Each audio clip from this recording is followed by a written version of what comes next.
Mercredi 9 décembre 2020, bonjour à tous et merci d'être avec nous dans cette troisième édition de Cameroun Daylight de la semaine. Vous êtes sur CRTV et CRTV News, vos deux chaînes qui vous permettent d'être en contact permanent avec l'information. L'information, évidemment, aujourd'hui, c'est la proclamation des résultats des élections régionales du 6 décembre dernier. Vous en saurez un peu plus après ce programme. Nous rappelons également que c'est la journée internationale de lutte contre la corruption. On en a beaucoup parlé justement au cours de la campagne électorale de ces élections régionales à travers la Commission nationale anticorruption qui a mis à la disposition du public un numéro vert pour permettre de dénoncer des actes qui ne rentraient pas en droite ligne avec la réglementation. On en parlera également dans cette édition de Cameroun Daylight, de même que vous en saurez un peu plus sur l'actualité économique. Dans quelques instants, Cyril King Mbépé sera avec nous pour nous faire le point de ce qui va se passer aujourd'hui en termes d'actualité économique. Mais pour l'instant, nous allons nous arrêter pour parler de l'actualité des journaux, les quotidiens, qui ont beaucoup parlé ce matin. Évidemment, on saura de quoi exactement avec Sadou Mamoudou, qui nous a rejoint dans ce studio. Bonjour Sadou. Bonjour Catherine. Et bienvenue. Merci, pareillement. Merci. Alors, qu'est-ce qui fait la une de l'actualité ce matin dans les journaux? Alors Catherine, vous l'avez dit, nous sommes le mercredi 9 décembre de l'an de grâce 2020, 72 heures après donc la toute première consultation électorale qui verra désormais, dès la proclamation par les différentes commissions de supervision régionale des élections, les 900 conseillers régionaux constitués de 2 collèges électoraux, les chefs traditionnels et puis les délégués départementaux. C'est fortune diverse pour certaines formations politiques, mais jusqu'ici, suivant les premières tendances reçues et le compostage paru dans certains unes et les colonnes de certaines publications, le RDPC fait une sorte de razzia. On espère que d'autres formations politiques également feront le buzz plus tard. Ce qui fait également le buzz en rapport avec ces régionales, c'est notamment des mesures d'assouplissement du gouvernement camerounais qui avait depuis le 21 septembre 2020, on se souvient, juste à la suite de ce mouvement subversif lancé par le MRC, avait décidé de mettre en quarantaine son leader et quelques partisans de cette formation politique. Et depuis hier, donc, certaines mesures ont été levées. Désormais, ils sont libres, mais derrière les barreaux. Voilà un petit peu. Et sur le plan économique, c'est le ping-pong entre le PAD, DIT, PAD, Canton Bel. Voilà un petit peu résumé la crème de l'actu ce matin. Voilà, le canton Aqua qui a également perdu son roi. Je ne sais pas si les journaux en parleront. En tout cas, tabloïd en français, c'est tout de suite.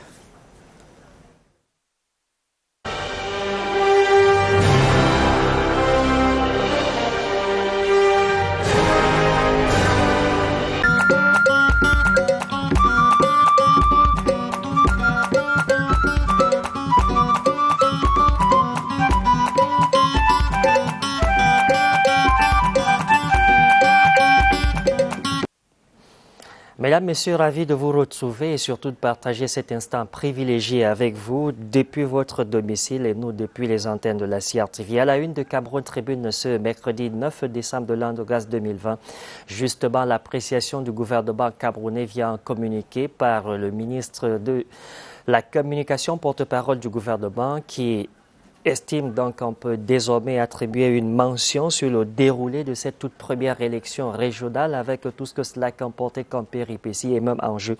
Le quotidien, lui, poursuit sur cette actualité en évoquant plutôt la fierté nationale sur la base du bon communiqué du gouvernement.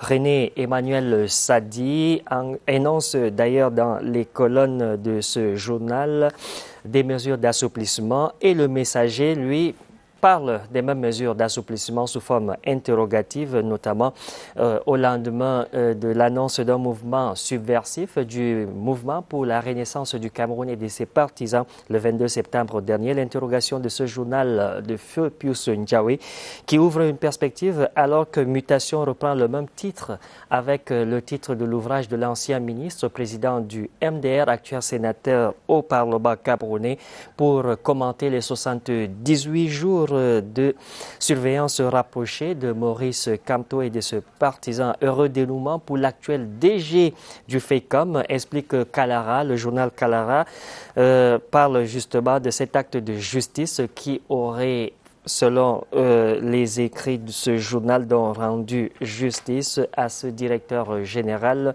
qui était quasiment à couteau tiré avec certains hauts cadres de cette administration au lendemain de la falsification de certains actes de procédure pour favoritisme. Et puis parlons de résilience des Camerounais dans cette autre édition de tabloïd de ce matin avec justement Diapason qui parle aujourd'hui de cette crise sanitaire, une crise sécuritaire.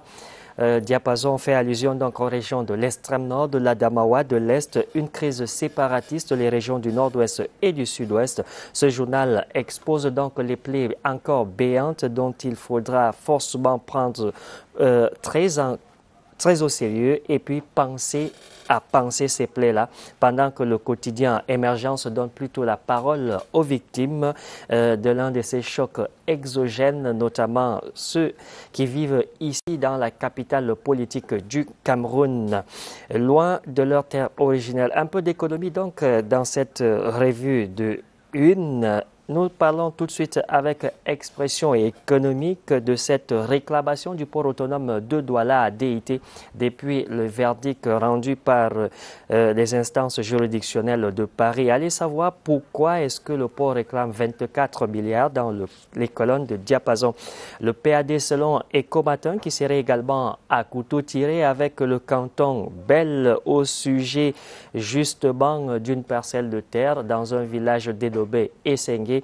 Le journal de Émile Fidiek nous fait savoir ce matin qu'au-delà d'un enjeu national, cela va bien au-delà de la République du Cameroun, explique donc Ecomatin ce matin. Voilà donc qui vient mettre un terme à cette troisième sortie de tabloïd de la semaine. Mesdames, Messieurs, prenez grand soin de vous. Chaque jour étant une vie, une opportunité et surtout ne donnez point d'opportunité à vos oppresseurs de vous arracher le sourire, la joie de vivre. Et à demain, Inch'Allah.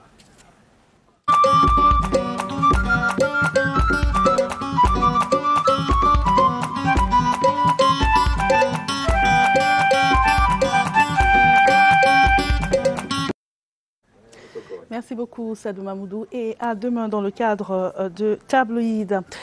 Et c'est également aujourd'hui qu'on va célébrer au Cameroun un an de Youth Connect. C'est un projet du ministère de la Jeunesse et de l'Éducation civique qui vise à booster le dividende démographique à travers de nombreux projets.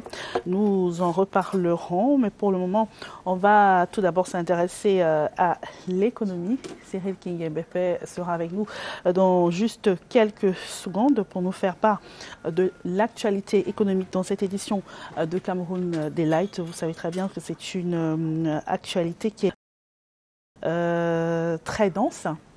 Une actualité qui est très dense. On en parlera principalement de la troisième session du marché de l'investissement organisée par l'Agence de promotion des investissements qui s'ouvre ce mercredi. On en saura un peu plus dans un instant. Il est avec nous, Cyril King-Mbépé. Bonjour. Bonjour Cathy et bonjour à tous les téléspectateurs de la CRTV. Heureux de vous retrouver ce matin. Voilà. Vous êtes là pour la page éco de cette édition. On vous retrouve dans juste quelques secondes.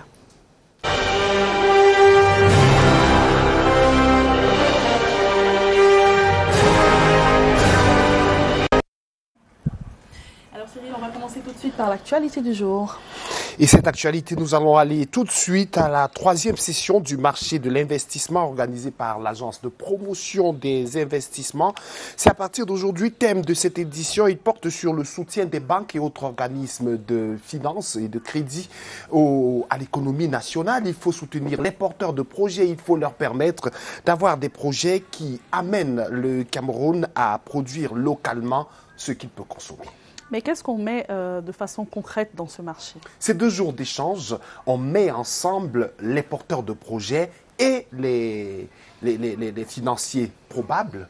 Et cela se passe en visioconférence aujourd'hui. Il est donc question d'avoir 15 projets qui ont été sélectionnés, qui pendant les 2 jours vont meubler les échanges. Chaque projet aura un temps déterminé et puis il y aura donc les financiers qui vont poser des questions par rapport au projet. Il faut que le projet soit bancable, que le projet soit portable par des banques et qu'on puisse donc avoir au Cameroun des productions locales. Je voudrais rappeler simplement que la cérémonie sera coprésidée par le ministre des Finances d'une part et le ministre des Petites et Moyennes Entreprises qui seront tous en visioconférence à partir de 9h ce matin. Le siège de l'opération, c'est ici à Yaoundé, l'agence de promotion des investissements au quartier Bastos. Et de façon globale, on s'attend à quel type de projet concrètement ?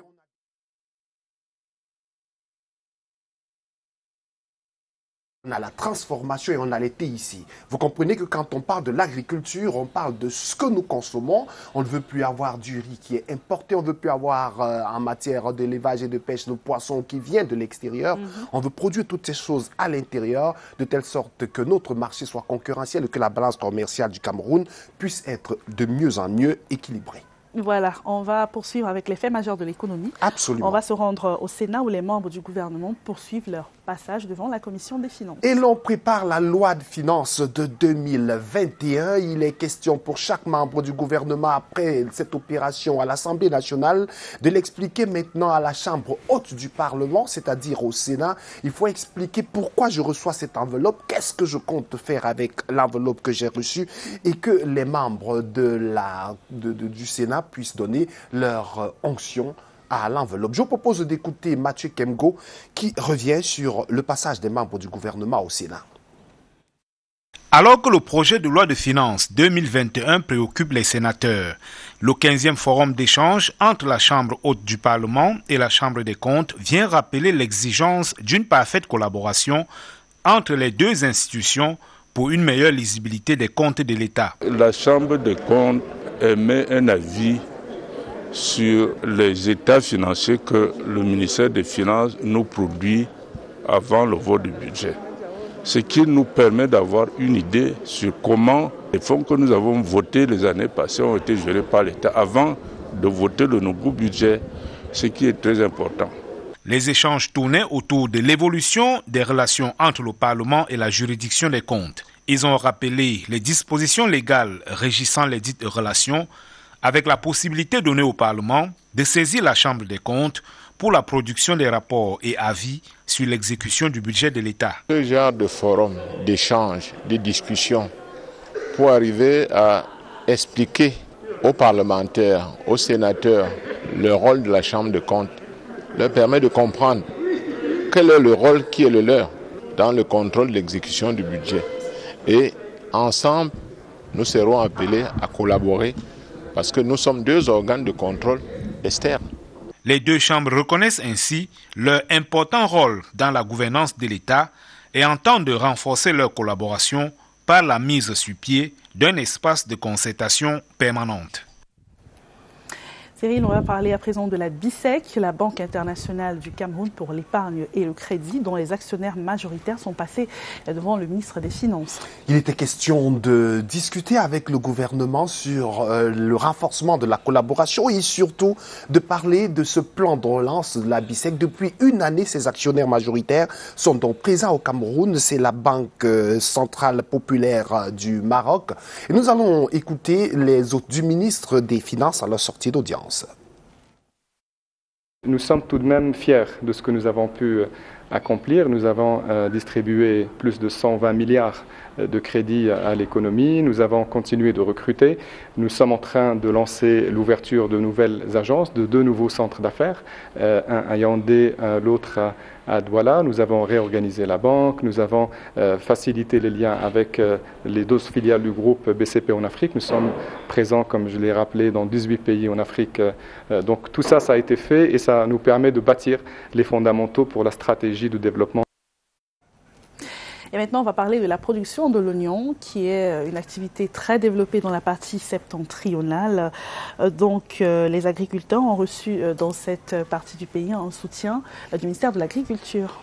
Gabriel Bayrobé qui est allé leur porter ce message, travailler encore plus, produisez encore mieux, c'est important. Et nous allons donc écouter ce reportage de CRTV Extrême Nord qui revient sur la production de l'oignon dans cette partie du pays. L'oignon constitue la principale activité agricole des populations de Gazawa dans le Diamaré. Cette année, cette localité à elle seule a produit 37 000 tonnes. Mais selon les producteurs réunis en coopérative, la filière bat de l'aile ces dernières années du fait des aléas climatiques. C'est une production qui consomme beaucoup d'eau. Il faut augmenter le nombre de forages et au besoin mettre à disposition un système d'irrigation moderne, améliorer le système de stockage et pourquoi pas renforcer la transformation. Après Gazawa, le ministre de l'Agriculture et du Développement rural est allé à Mokan visiter le magasin de stockage, de conservation et de commercialisation d'oignons. C'est une coopérative de production d'oignons. En plus de produire de l'oignon, fait un peu dans la diversité. Nous sommes satisfaits par ce que nous avons vu. Troisième culture de rente dans le septentrion, l'oignon couvre plus de 3400 hectares et occupe plus de 13 600 producteurs pour une production annuelle de plus de 70 000 tonnes. Et on a bien constaté, Cyril, que le prix de l'oignon est sans cesse en hausse sur le marché local. C'est compliqué, hein? C'est compliqué. Il faut de l'eau, beaucoup d'eau pour avoir une bonne culture, une bonne récolte également. Nous espérons que cette visite du ministre, avec les facilités qu'il a offertes aux agriculteurs là-bas, pourrait donc ramener les prix de l'oignon à une bourse acceptable. Voilà. Nous allons terminer par le chiffre du jour, 812,8 milliards de francs CFA. Cette enveloppe est nécessaire pour construire la deuxième phase de l'autoroute entre Douala et Yaoundé. Il faut dire que cette phase est en ce moment en plein passage de marché, c'est-à-dire les 3 entreprises ont déjà été arrêtées qui ont fait des propositions et ces propositions sont donc les propositions acceptées.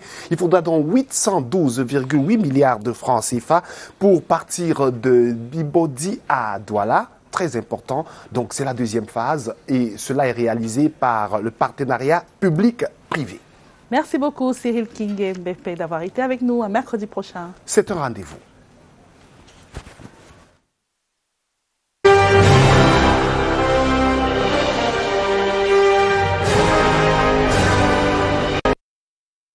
Voilà, une fois de plus, merci beaucoup à Cyril King Mbépé qui était là pour nous faire le point de l'actualité économique dans cette édition de Cameroun Delight. Pour l'instant, on va marquer une petite pause. Ensuite, on parlera de l'actualité des journaux tabloïds en anglais. C'est dans un instant. Tout d'abord, les top stories.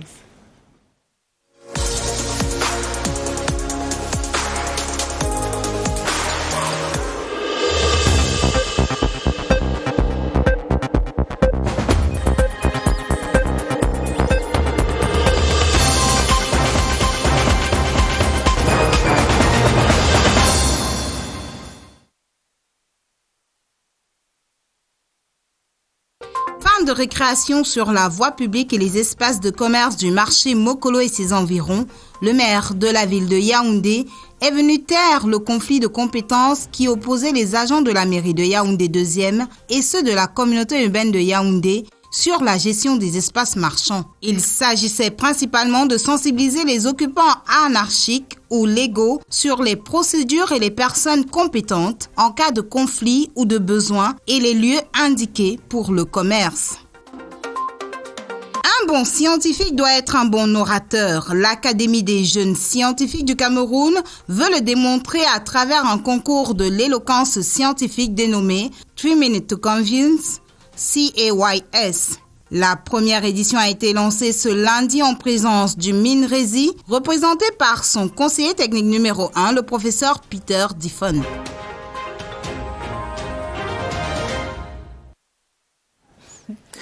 Voilà, c'était donc les top stories. On va poursuivre ce programme avec tabloïd en anglais. Clarence Gay est avec nous. Good morning. Good morning, Cathy Tolo. Alors, ce qui fait la une de l'actualité dans les journaux, on va s'arrêter sur l'actualité sportive avec cette visite du ministre des Sports et de l'Éducation physique sur les chantiers de la CAN, du CHAN. Yes, Katitulu, for the past weeks, months, Cameroonians have been talking, so much about politics, the regional elections. It has passed. Well, we are waiting for the results. But I think it is time for Cameroonians. Of course, they are looking forward to the Shan that will begin as in January 16. So, the Minister of Sports and Physical Education, Professor Narcisse Moelle-Kombi, was on the field yesterday with the delegation to inspect, these infrastructures that will host this continental competition. He was at the Omnisport Stadium and, of course, the Olympia Stadium here, all in Yaoundé. Yeah. On va savoir qu'est-ce qu'il a constaté là-bas et quel est le niveau d'avancement des travaux dans Tabloïd dans quelques secondes.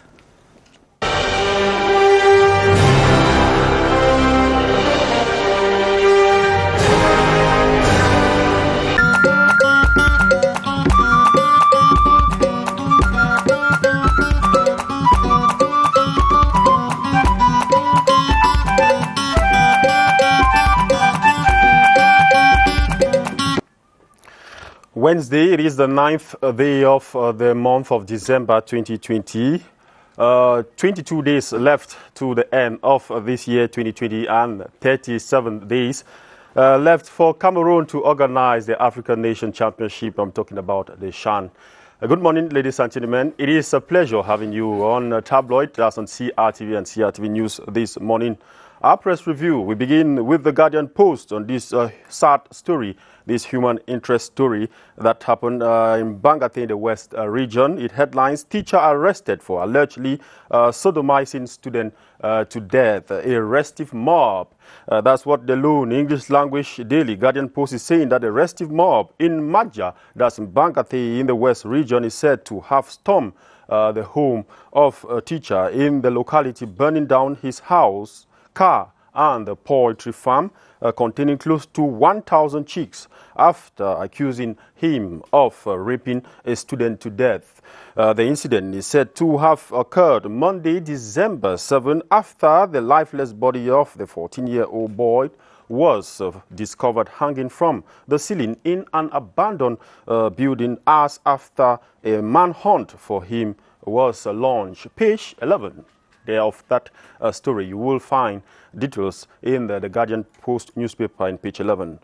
The Voice newspaper headlines, Cameroonians flood Rwanda's law school. What is The Voice saying? The Voice saying that out of 219 students, 205 are Cameroonians. Cameroonians, especially Francophones, are storming Rwanda's law school, outnumbering the Rwandese and the all international students put together. The Voice says just this year alone, up to 205 Cameroonians students enrolled in the school that has a total of 219 students. The rest of the 18 admitted are from Rwanda and other countries. So what explains the rush to Rwanda? That is the question the Voice newspaper is asking this morning. It says, for unexplained reasons, the government of Cameroon has been blocking the enrollment of pupils advocates for years. For one thing, Cameroon lacks a law school, and the process of admitting pupils advocates is long and tedious. Page 3, you will get details of that story in the Voice newspaper. Vision Économique, talking about the autoroute Yaoundé-Douala, that's the headline. The first phase is saying that the first phase of the Yaoundé-Douala highway will not be delivered by December 30, 2020 as planned in the updated work schedule. The China First Highway Engineering company in charge of construction has negotiated a third extension of the deadline. Vision Économique say works in the framework of the first phase of the 119-kilometer road infrastructure started on October 13, 2014, and the initial duration was 48 months.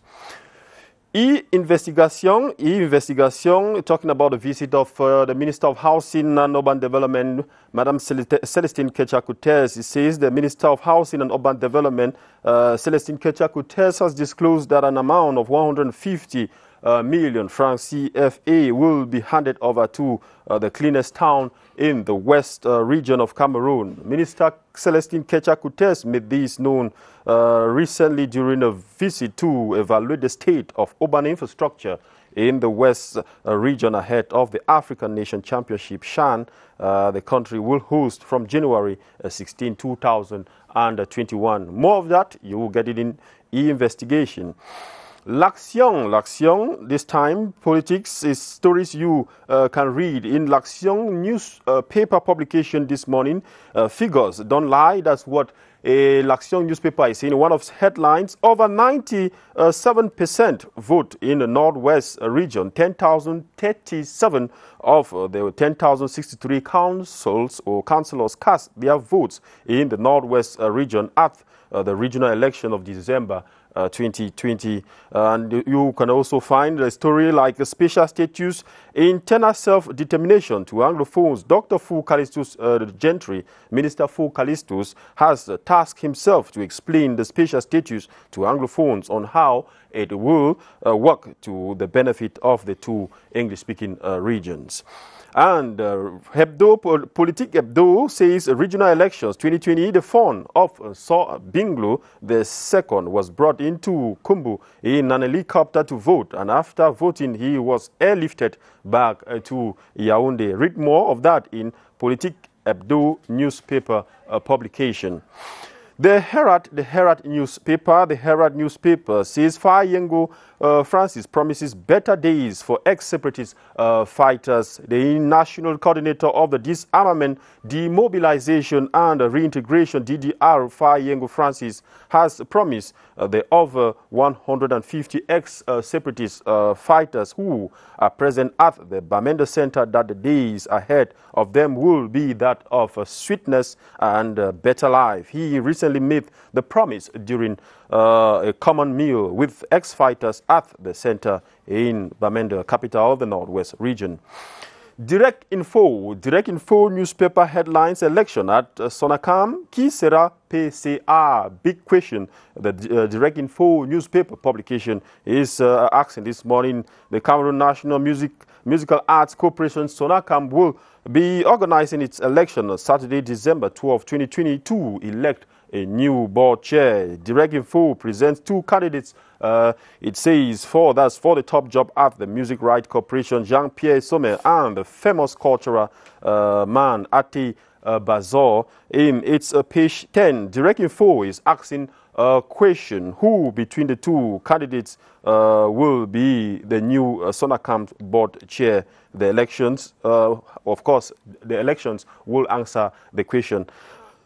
Cameroon Tribune, the national bilingual daily, sports: CHAN 2021, AFCON 2022, Yaoundé infrastructure under scrutiny, with a few days left for government to hand over the infrastructure to the Confederation of African Football, CAF. Sports and Physical Education Minister inspected the Omnisport and the Olembe Stadium yesterday, December 8, 2020. He was accompanied by a huge delegation to these two infrastructure. Page 30 to 31, you will find more of that story. We just have 37 days to the continental competition, the CHAN. We run up our press review with Quotidien Emergency Sports. The headlines: Regional Football League kick-off date known. The 2020-2021 football season of the Central Regional League will commence this December 16, 2020. The opening game of the league and the rest of the one matches are yet to be made public. The General Assembly of the league has been convened for this December. It is expected that the plan of action that the league has for the season will be communicated to the various club members. Thanks very much, ladies and gentlemen, for following Tabloid this morning. It was a pleasure. Always do endeavor to save 400 francs CFA and grab a copy, read and get yourself informed. There is a lot happening in and out of the country. Have a wonderful day.